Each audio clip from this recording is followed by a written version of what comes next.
الحمد لله وحده والصلاة والسلام على من لا نبي بعده. Chers frères et sœurs, ces mots simples et importants que je vous transmets, c'est un rappel pour moi et pour vous. Je veux parler à votre cœur qui est parfois pris par le bas monde et ses plaisirs.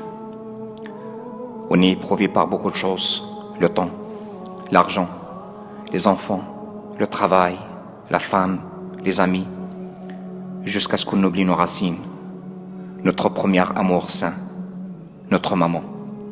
Dans un hadith authentique rapporté par l'imam muslim de Abu Huraira qui a dit: le prophète sallallahu alayhi wa sallam a visité le tombe de sa maman par l'autorisation d'Allah subhanahu wa ta'ala, et il a pleuré jusqu'à qu'il a fait pleurer tout ce qui est autour de lui. Omar ibn al-Khattab radiyallahu anhu a dit: je n'ai jamais vu le prophète sallallahu alayhi wa sallam pleurer comme ce jour-là. Bi abi anta wa ummi ya Rasulallah. La maman, cette valeur unique qu'on sent vraiment son rôle, seulement quand il est loin ou il est mort. La maman, chers frères et sœurs, le premier mot qu'on a prononcé, et c'est le meilleur mot qu'on a répété. La maman, que nous lui devons la faveur après Allah subhanahu wa ta'ala. Quoi qu'on dise, quoi qu'on fasse, nous ne ferons pas assez pour elle. Aujourd'hui, je ne vais pas parler beaucoup de la gratitude, al-birr, parce que c'est obligatoire que les enfants soient reconnaissants. Et ce n'est pas une faveur envers la maman, c'est son droit envers toi. Et c'est une obligation de la satisfaire par le Coran et la Sunna. Mais j'ai vu qu'il y a un devoir et une nécessité de dire pour l'ingrat: Al-Aq, méfie-toi. Le chemin que tu as choisi, ça guide directement vers l'enfer.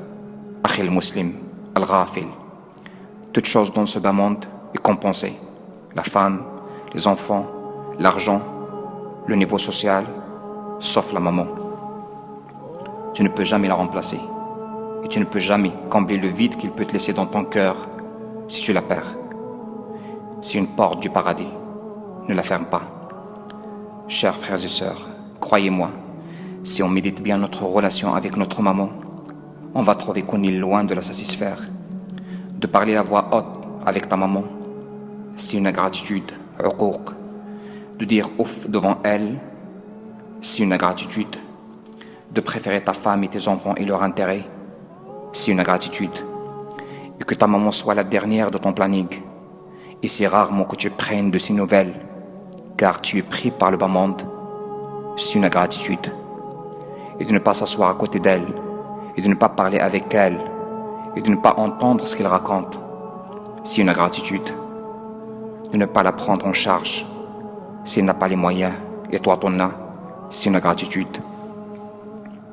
De ne pas l'accueillir chez toi, parce que ta femme ne veut pas d'elle, c'est une ingratitude. De couper les liens avec ta maman, c'est une ingratitude. Chers frères, on a besoin de revoir notre relation avec notre maman. Et on a besoin d'éduquer nos enfants sur l'obéissance de la maman. Combien de fois on entend des histoires, des enfants qui insultent leur mère, des enfants qui tapent leur mère, des enfants malheureusement qui tuent leur mère, parce qu'elle ne veut pas donner de l'argent pour acheter de la drogue ou pour l'héritage. Je parle ici des enfants musulmans et quelqu'un qui a le cœur et le courage pour insulter et taper ou tuer sa propre mère. Il peut faire n'importe quel péché qu'il existe sur terre parce que son cœur est mort. Wallahi, mes chers frères, après la mort de la maman et le repentir de son fils ingrat, elle espère ce dernier que sa maman sort sa tête de son tombe pour l'embrasser et lui dire: pardonne-moi, mais c'est trop tard. Mets-toi dans ta tête, ayyuhal muslimu al-aqu li ummi, qui dit à sa maman: je ne peux pas t'accepter chez moi parce que c'est serré, que tu étais dans son ventre 9 mois. Elle t'a accepté avec un grand plaisir et c'était trop serré. Avant de manger akhil muslim avec ta femme et tes enfants, pose la question: est-ce que ta maman a à manger? Car lorsque tu étais petit, il ne mange pas avant que tu manges. Fais bouger la mémoire, akhil muslim, des années en arrière. Combien de nuits blanches a-t-il passé avec toi? Parce que tu étais malade ou parce que tu n'arrives pas à dormir. Et toi, tu ne sais même pas si elle est malade ou en bonne santé.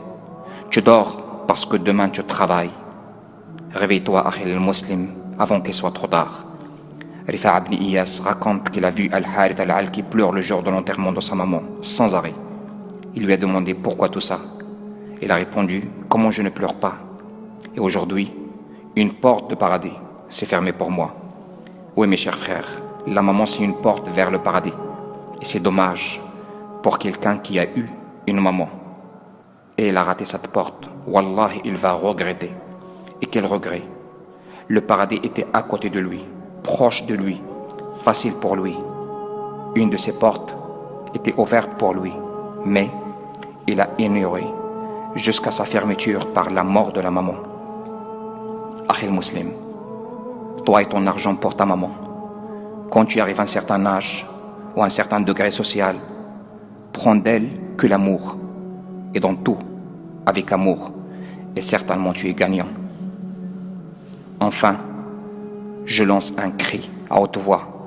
L'ingratitude vers la maman, c'est une ligne rouge, ne l'approche jamais. Car si tu les dépasses, tu tombes à l'enfer. Alors que la maman, au contraire, c'est une porte qui guide vers le paradis. Et c'est à toi de choisir. Allahumma matti'na birida ummahatina wa tajawaz an taqsirina fi birrihin. Allahumma hdi kulla aaq wa thabbit kulla bar. Amin. Walhamdulillahi rabbil alamin.